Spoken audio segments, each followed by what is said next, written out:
Hello. Welcome to the presentation. Firstly, I would like to introduce myself. I am Anna. I'm a custom application development enthusiast, and I'm a field helper on subjects involving Java frameworks and IBM Cloud.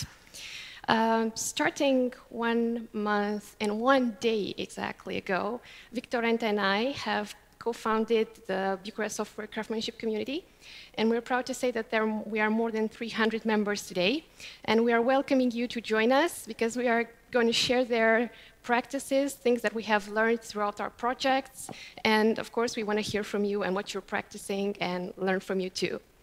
After this talk, we can talk a little bit more about the Bucharest Software Craftsmanship Community. In today's presentation, we're going to talk about Kubernetes, how to work easily with Kubernetes, and some tips and tricks around Helm.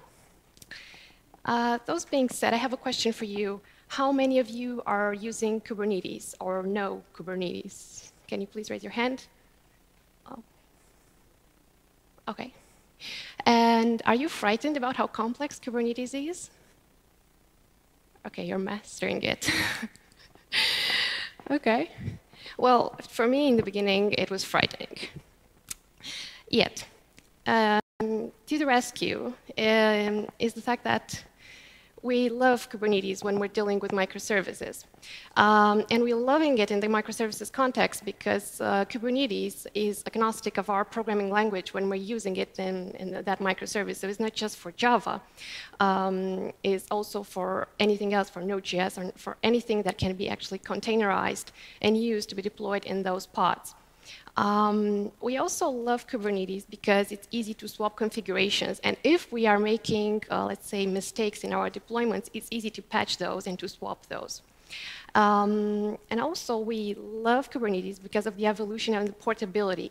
There are many cloud providers that are part of the Cloud Native Foundation that are using Kubernetes in their cloud. So this is why when you are actually building a manifest, a deploy for Kubernetes, it's easy to go to another cloud provider or to use manifests with different cloud providers. In today's presentation, we're going to take a look at our scenario. I'm going to conferences, and well, let's say in DevOps Belgium I've been, and I've bought a lot of books, and I love buying books. So today we're going to look a bit at the application of book acquisition, which has two parts: a front end, which is Node.js based, and a backend, which is Spring Boot based. And the Spring Boot application is the one who's connecting to the database that resides outside the Kubernetes cluster. In the cloud is the software as a service provided by the cloud, while the book acquisition is more of just for front end and for beautifying it. My skills with front end are not that good, but it's just for showcase to see how things are connected and how you communicate with elegantly in Kubernetes and outside Kubernetes. Of course, we are going to Dockerize, and we are going to store the image in a private image registry in my case, but you can use also Docker Hub. And the most challenging part of using Kubernetes is actually transforming this part here. So you can imagine this part here as a developer and think about how the application that you're going to build is going to be layered and how many modules or microservices you're going to have. However, the difficult part, it comes when you have to translate this into Kubernetes. And how do you actually make the deployment happening from left to right? For those of you that are not familiar with Kubernetes, in Kubernetes there are two types of nodes. There's the master, the one who's controlling everything. It's the one who's thinking for everyone. And they're the workers, the ones that are being controlled by the master. And in each worker node, we have pods in which we are actually doing our deployment, our application deployment. So today, when we're going to deploy our Docker images within pods, and we're going to play a little bit with those. So this is something that I like to hear in my projects when we don't know what happened there. And my colleagues are always saying, well, somehow it happens. So let's see how somehow it happens. OK, let's go to my... Wait. One moment. Come on. Why is not?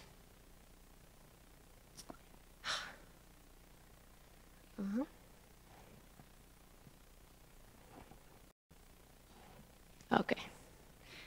Sorry about that. Okay, let me just close this. So as mentioned earlier, I know this is a little bit small. I'm not sure how can I make it bigger. We'll see about it. So I have my Spring Boot application. Firstly, I would need to Dockerize this one. This is a simple Spring Boot app. So with apps, some controllers, and some classes, some POJOs for describing my model. I don't have anything in between because I'm using a not relational NoSQL database, the Cloud database, in the cloud. So firstly, let me check that everything's working as expected with my Java app.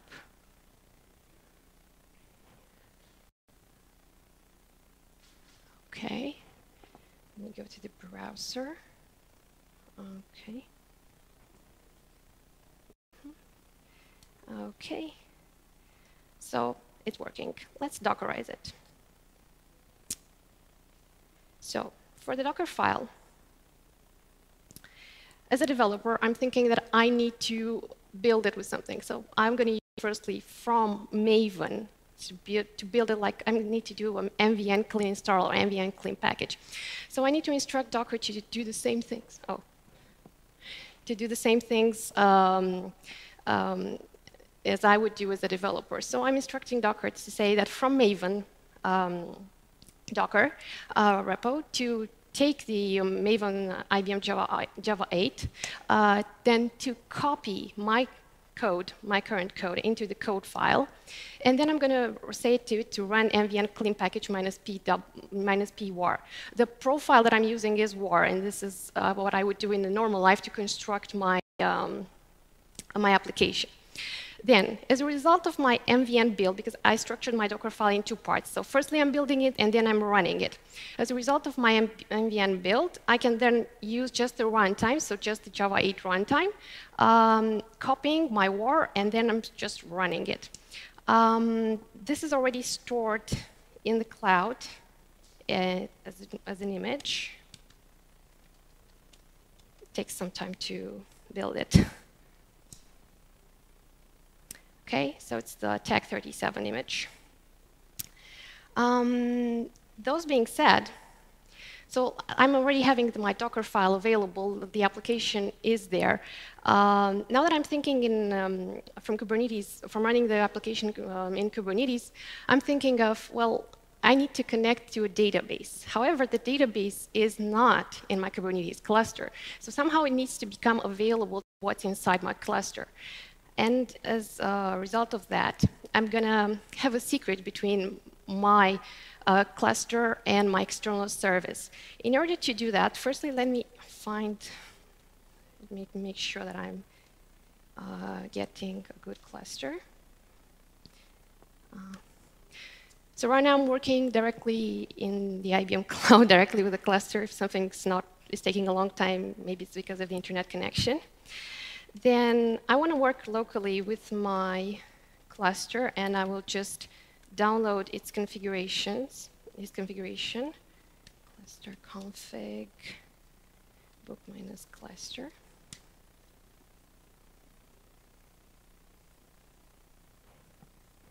Okay. Now that I'm placed in my cluster. Okay. And then I want to bind this cluster, at least one of the namespaces from this cluster to the external service. In order to do that, let me just find out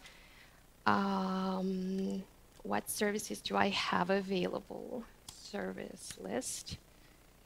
Okay, so there's my bookdb cloud and database, and let me get its ID. Service show.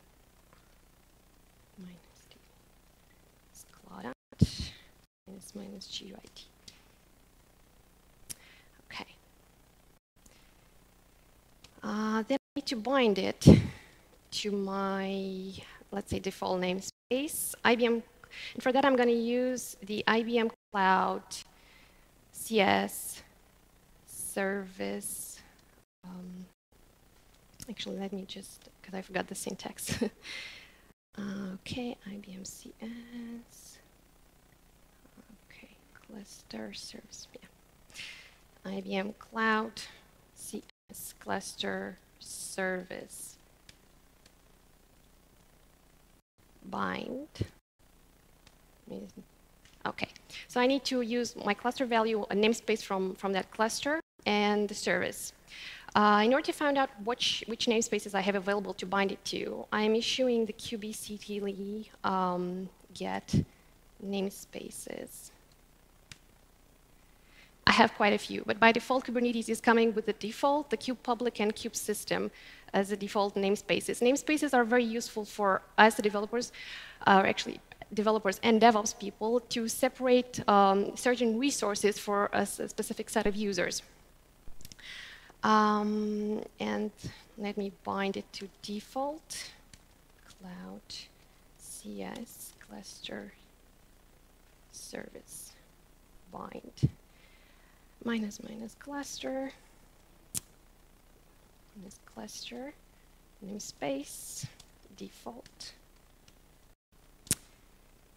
minus GUI minus service. I hope I copy pasted it. Come on.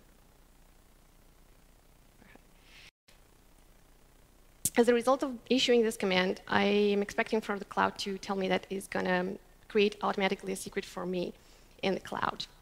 This secret is going to be very useful for me when I'm going to do the deployment so that I can mount the connection between my database and what I have in my container in a seamlessly way, and not to care by, I don't know, by hard coding something in my environment in the deployment manifest file. Okay, let's go to the Kubernetes, check the secrets for the default. One sec.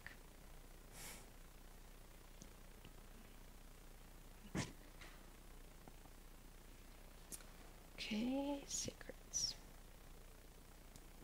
Okay, as you can see here, my binding bookdb cloudant was created 41 seconds ago. Those being said, let's go to the deployment part. So each deployment that you're issuing to Kubernetes, it is part of two things: a job, what you're actually deploying. So the image, the Docker image, and let me just make it bigger. Okay, the Docker image and that you're deploying inside the pod, so what you are actually putting inside the pod, and how can you access that inside Kubernetes. So which service can be used in order to access that deployment that you have done there.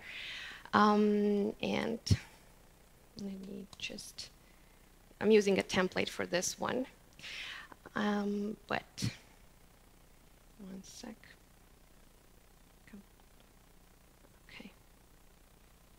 So, as I was saying earlier, the first part, the deployment, is where you are describing what you're actually deploying, the application part. And in my case, I'm going to deploy the Spring Boot application and replace it with the project name, for example, BMX demo, place all. And I also want to say that this is my backend. So I'm going to issue the entire backend, just to add an extra label and tag in order to find my application and my deployment easier. Then I need to specify the details about what I'm deploying in terms of the container.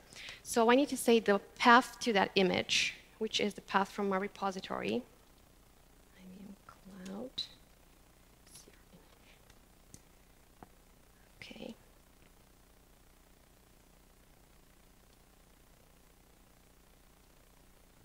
Okay.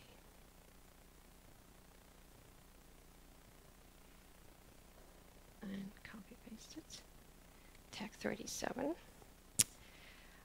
Some container port.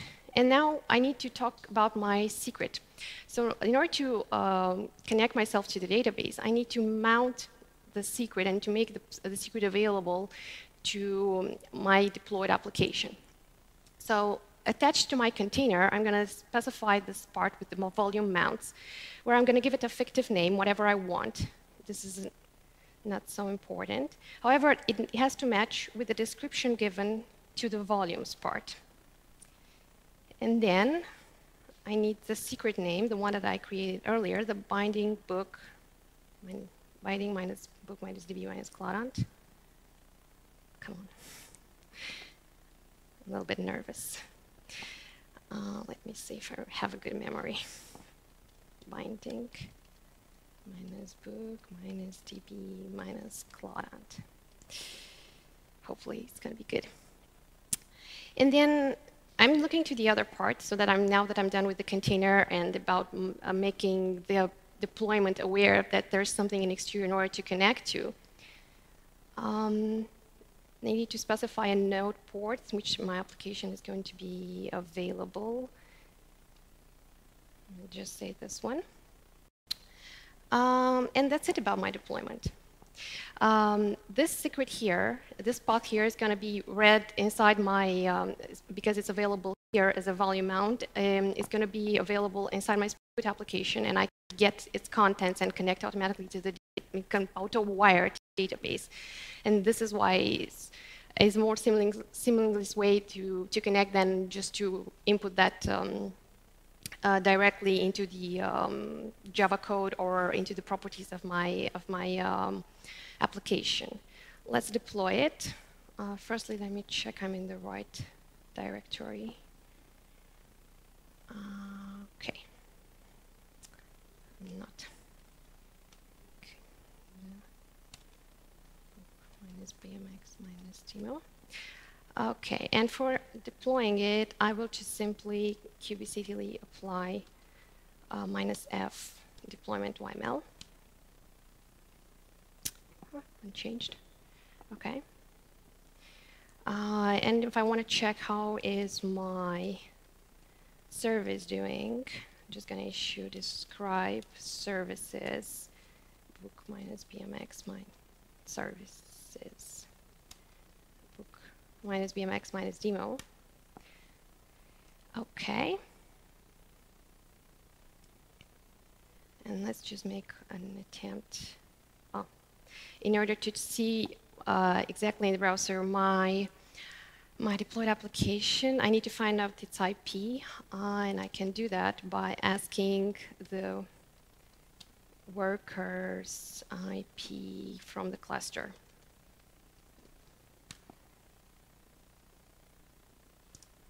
Okay, so this is my IP.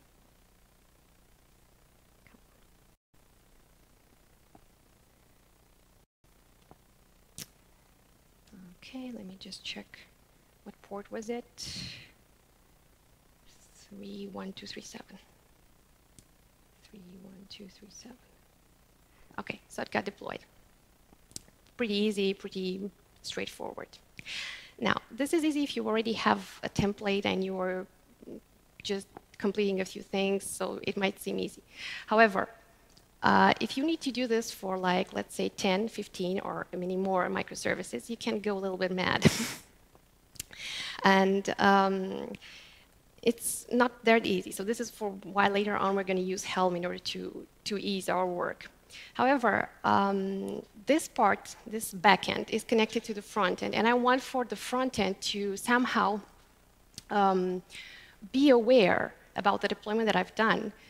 I'm going to deploy also the front end and be aware somehow that it should connect to a port, to a service port, in order to consume data from the backend. So in order to do that, we have the idea of config map.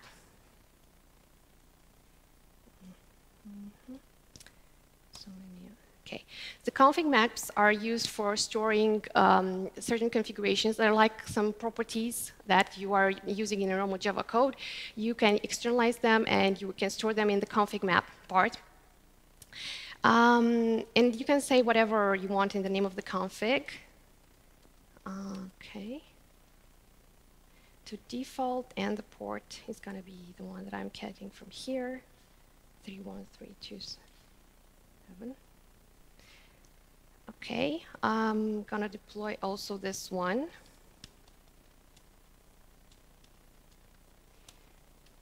Config. Unit. What's error when applying patch? Cannot convert. Oh, I know what I've done wrong. So yeah, it expects a string.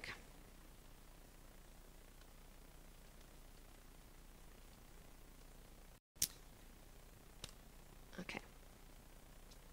Now when the config map is configured, just check it into the cluster, into the config maps area.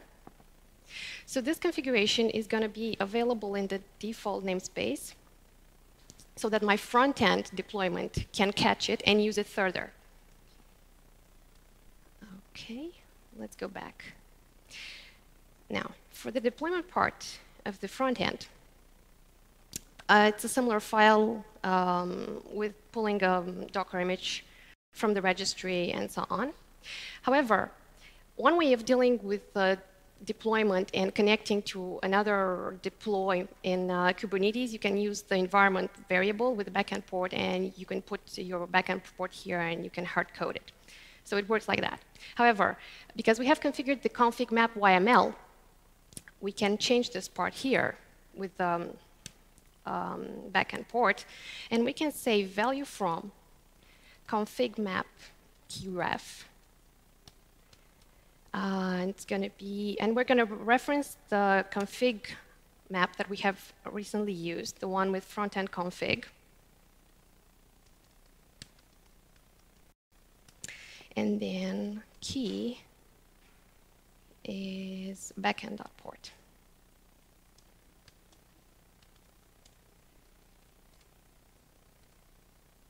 Okay. It's looking okay. And similarly, let me just go to the front-end part.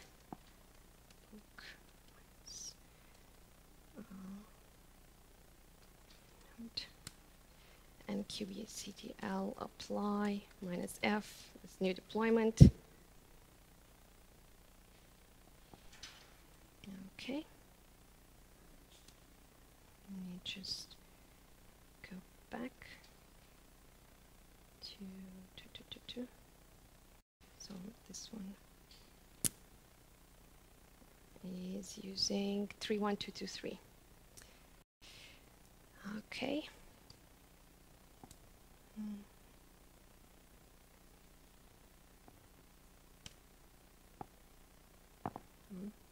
Work. Just 1 second to check that everything's fine with the deployment. So everything is deployed successfully.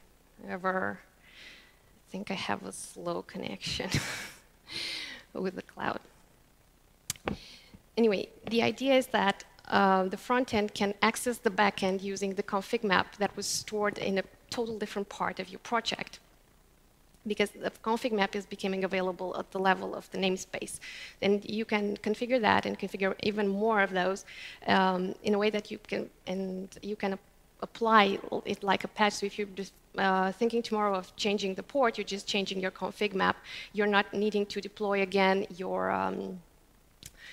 front end or the back end application in order to do that. So you're externalizing your configuration, which is quite a neat feature of Kubernetes. However, all these things are quite okay. But if we need to make like many more of these, let me just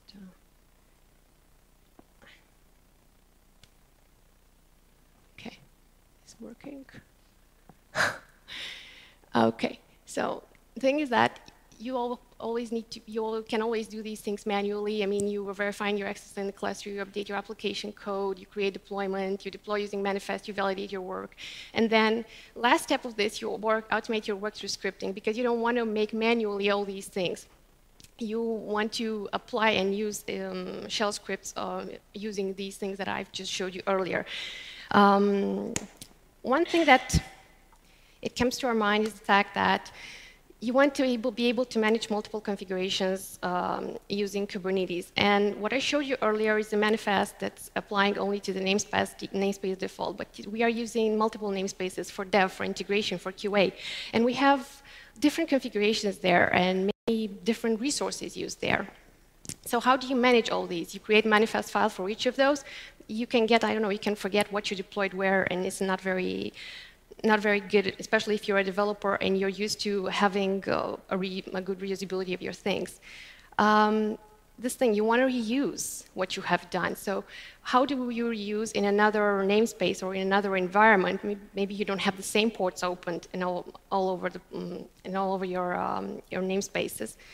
You want to add more parameters to what you have done. So that's not very parameterized. You always have to hard code things, and you just need to know, give names and put ports and everything. So not that nice. It's quite exhausting. Well, in this case, Helm is coming to our rescue. As Raphael mentioned earlier, Helm, Kubernetes is the Greek word for helmsman, and every helmsman has a helm in order to steer the ship through the deployments. Helm, the package manager for Kubernetes, is of course using charts, because in every part of navigation you want to have a good chart in order to navigate through deployment waters. Helm charts are packages that contain pre-configured Kubernetes resources.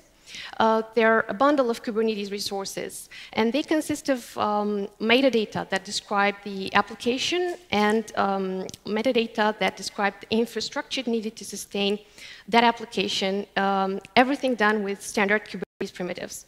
So they're actually another layer of abstractization over what I showed you earlier. Helm charts contain at least two elements. So every time that you're creating Helm charts, you have the chart YML, which is a description of the package that you have created, and you have templates, which are essentially Kubernetes manifest files. However, these templates can be configured. The same template can be used for multiple deployments on different namespaces, on different environments, by just changing the values part for what you need. Helm charts are those that indicate to Kubernetes on how to perform an application deployment and how to manage the container in the cluster. That's from the dev perspective. So this is what you're coding as a dev. However, from the operational perspective, Helm has two parts. The Helm client, the one that you're having installed on your computer, that you're issuing commands to your cluster, and the tiller, the part that is installed inside your cluster. Every time, so in my case, I'm going to have my client on my local and the tiller inside the cloud. And let's look to the scenario again. So we want to make the same things that we've done before with deployment files, meaning deploy the front end and the back end inside the cluster, but using Helm this time, and to see if it's easier or not. Those things said, let's go to the...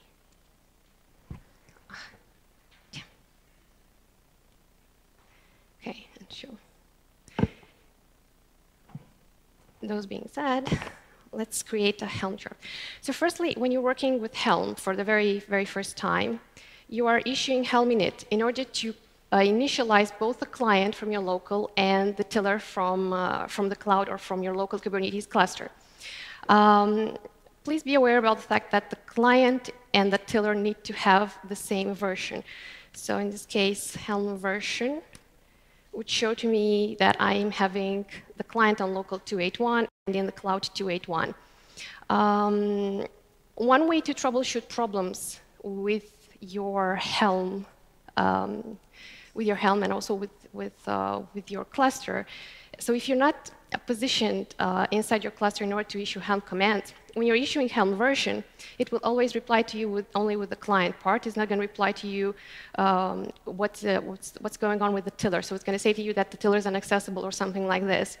So Helm version is the command not just to find out which version of Helm are you using, but also is a way to troubleshoot if you are not in the right place or if you haven't downloaded your Kubernetes cluster configuration. Then way to work with Helm charts is firstly create a chart. Let's say book BMX demo. Well, did already created. Let's go to the folder and see what it has in it. So as you can see here, it automatically created for me a chart YML, the one that's describing my package, charts folder, templates, and the one for values. And let's go to the IDE part. Okay, let me refresh it. Okay. Wait, 1 sec. I was in the wrong place.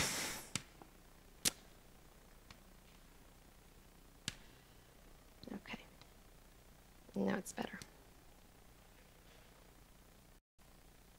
Refresh.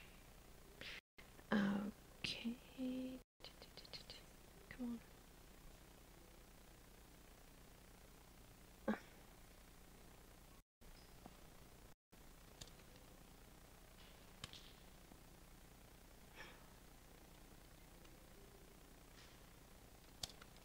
Just trying to find out where I am. Right. Now it's okay. Cancel. Refresh my. Come on. What are you doing? Chart.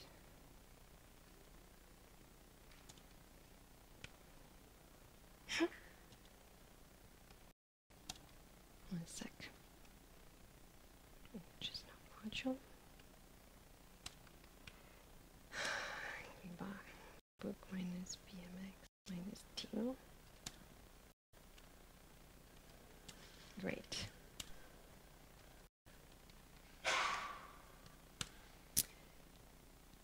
So now that I refreshed it, perfect. Great. So the chart.yml, as mentioned, has a description of your of what you're going to deploy there. So it's gonna be this Helm chart for the backend up. Here's the part with the values. So what it used to be stored inside the deployment manifest, everything that we used to hard code there, is now put into the values. And you can have multiple values for your deployment. So this one is the values, let's say, for the dev. Then we can have values for QA, and you just need to specify which one you're using when you are installing the Helm chart. And the service type node port, because we're using now the backend. Why the port is 8080. Okay. Now this is not my repo. So 37. Let me just do this to mirror my stuff. Okay. So let me get this one. So everything that I used to hard code here is put into the other part with the values. Okay. Let me move everything. Node port 8080. For the service, I want to have also the node port 312. Let's say.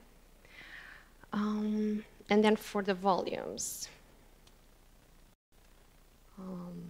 Volumes, name.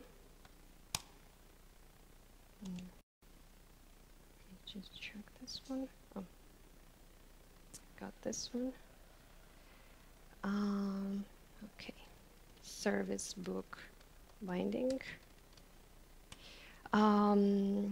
Let's say for the secret, I'm gonna just copy paste this part here.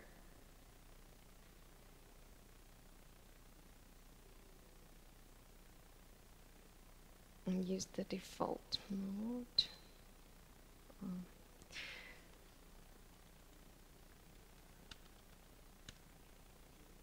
Okay.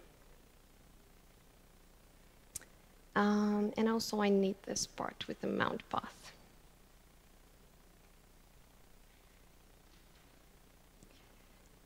So all the values I used to have there in the deployment are now moved to my values part. Let's look to the other things.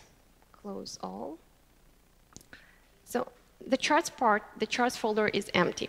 And I'm going to show you a little bit later what is useful to have a charts folder. However, in the templates part, now we have it separately. It automatically generated for us the deployment. And we're going to use it like this. So now we are having separated the deployment and the service. And instead of having things hard-coded, we have things defined and templatized using Go templates. And as I mentioned earlier, using different values files, you can switch and use the same templates, so it's much easier to swap configuration and to apply whatever needed only by changing one file and using the same template all the time. Okay, let me just quickly. So right now I'm going to replicate what I used to have in the deployment part in the other side. So let me just use the volume out. Okay, name. And I'm going to use as the name the values part, the one that I'm having here. So I'm going to say dot values, because I'm going to say take it from the values, from volumes, the part with the volumes, and take the name. And then it had to have a mount path.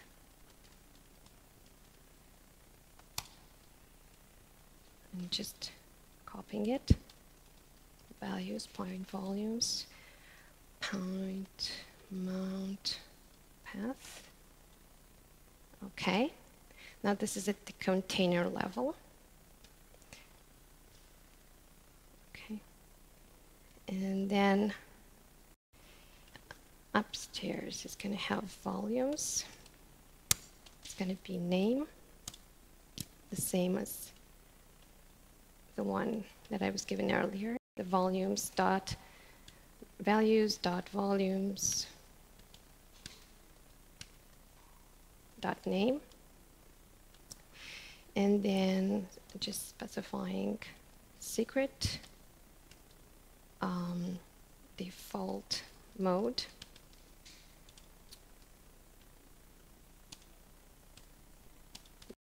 values dot volumes dot default mode, and secret name.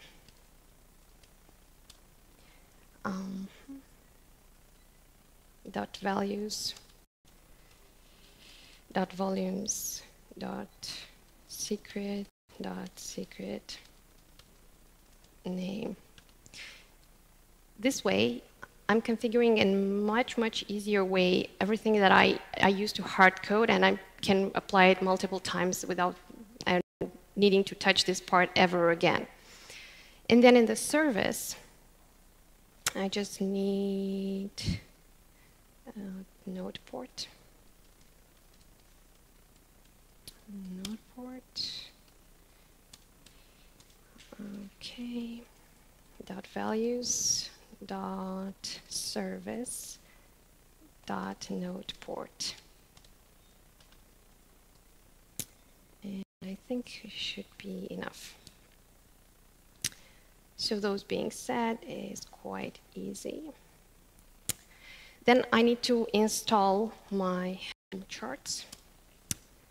Helm upgrade. Firstly, let me check my releases, the one that I've created. So Helm list is telling you what you have installed previously in your workspace. And I just want to amend the revision 17 that I have done for DevBook BMX demo. So I will say Helm upgrade -- install. The upgrade is the one that's updating your revision. If you're issuing Helm install, you are just going to create a new release, and you just have to rename it besides the DevBook BMX demo. So install is creating a new release for you starting from scratch, while upgrade is just updating what you have done there. And Helm upgrade -- install. Okay. So we now need to say the release name. Let me check the syntax firstly. Let's name a chart path. Okay, def minus book minus bmx minus demo. And the chart path, chart book minus bmx demo minus minus namespace dev. Okay, and I've just updated my release. Let me check again my list of releases to see if it's got to 18. Yeah, it got to 18. And my port is 3154. So 311. Internet's not working. Okay, so it got deployed, it got released, and now I can just simply modify the values.yml if I want to change a few things around there, and nothing else. So Helm is helping you to have a more standardized release. It's easing your life not to go ahead and modify the deployment.yml all the time. And also the way that it's splitting the deployment, the service, and everything else is helping you a lot into dealing with different parts of your deployment. So it's much easier to configure. Not sure how much time we are having. Okay. I promised you that I'm going to show you about the charts. So the chart part is useful when you want to deploy multiple charts from one Helm installation. And for this part, I'm using requirements.yml. So the requirements part is when you need to deploy from one shot everything that you want to have in the cluster. So in this case, I'm just specifying the dependencies that I have, the one for the backend, the book. Let me just close this one. The book BMX demo, and I'm saying that the repository for it, it's my local machine. It's not available in a public repository. And then for the front end, also get the front end from the charts. So I have the charts deployed here.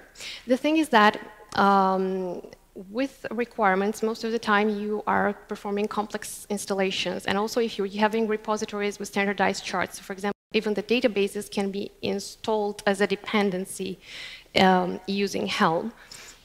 And it's much easier to manipulate those. Okay. So let's just install the front end and the back end from one shot. Okay. Second. Just don't know the command all over the place. Okay. Okay, yeah, I need to move myself to the front end. CD book BMX minus node. Okay, so Helm install is now going to create my installation of from one shot of front end and back end. And I'm specifying to it Helm install from requirements YML, so I'm not using anymore a specific chart. I'm just using the entire chart repository that I have on local, the one that contains also in the charts folder both the front end and the back end. I'm just giving it a name and then a namespace to install it. Okay. Let me just check the ports. 3159. Okay. 3158 first. Huh? Let's do 3158.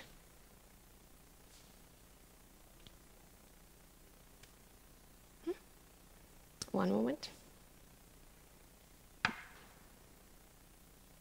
Deploy.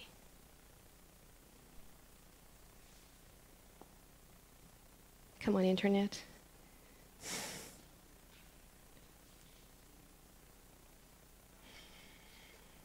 Okay. No.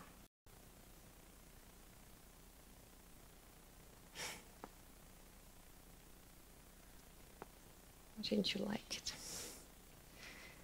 Okay, let me check front end. So it got deployed. I'm just checking my deployment if it's okay. Okay, so yeah, it's a log from the front end. It gets to the back end part. That's the back end.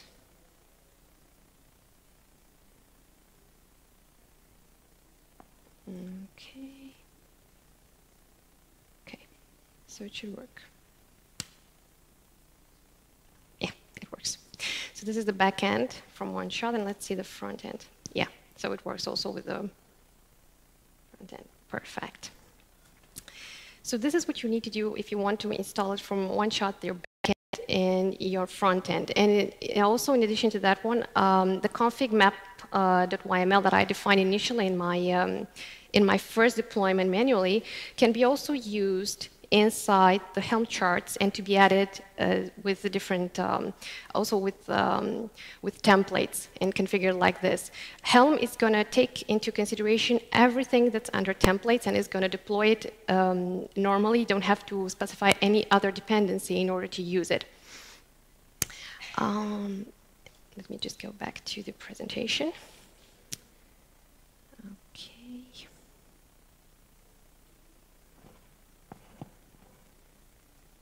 Okay. One sec. So just to summarize the Helm concepts and advantages that we have so far showcased, the fact that the templates are the ones that are controlling what's happening during your deployment. While the values are useful for parameterization, the thing that we were questioning before, do we have parameterization and how do we can parameterize a little bit more than just with the deployment file. The requirements are very good when you want to have a single orchestration of what you're deploying. And the releases are very nice because you can use the same chart in order to install it several times in a cluster. And each time an installation happens, you're going to see a new release that will appear. You can delete an installation with Helm del command, but it's going to delete everything that you have. So it's not going to delete one release, it's going to delete everything.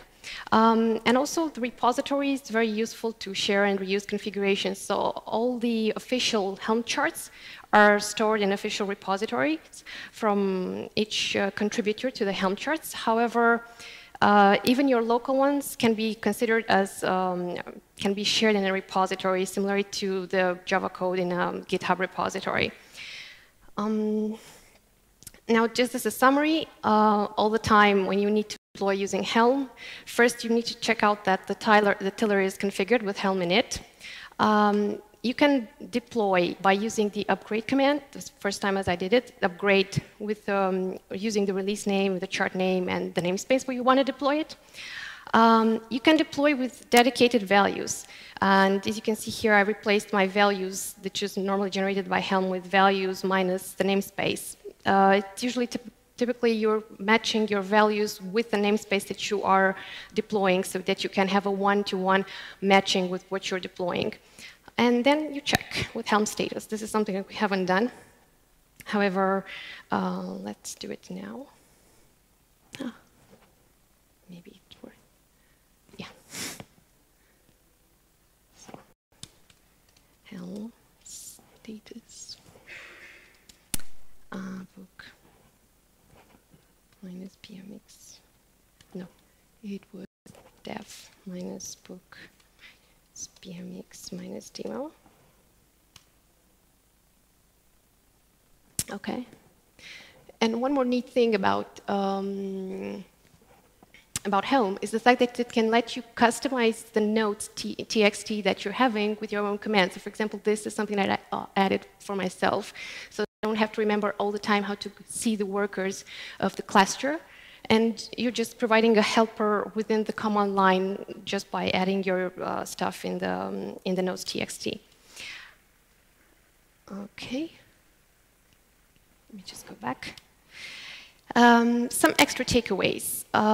If you're using a local Kubernetes cluster, do not track your local secrets in your revision control. I've seen that several times, and it's not good because secrets have something secret most of the time. You should create a dedicated chart per code artifact that you produce. So each microservice or each application that you're producing has a dedicated Helm chart to support it. You should manage your dependencies with requirements.yml. So if you have dependencies to either official Helm charts or your own Helm charts, use requirements.yml. So don't try to, I don't know, manually try to do some things with each Helm chart. Requirements.yml is pretty strong. And you can manage environments with multiple values.yml files. I want to thank you for listening to me, and we can talk afterwards, or maybe now, about what I presented to you today. I think it was quite a lot, and sometimes I went a little bit too fast. So if there are any questions, I'm welcoming them.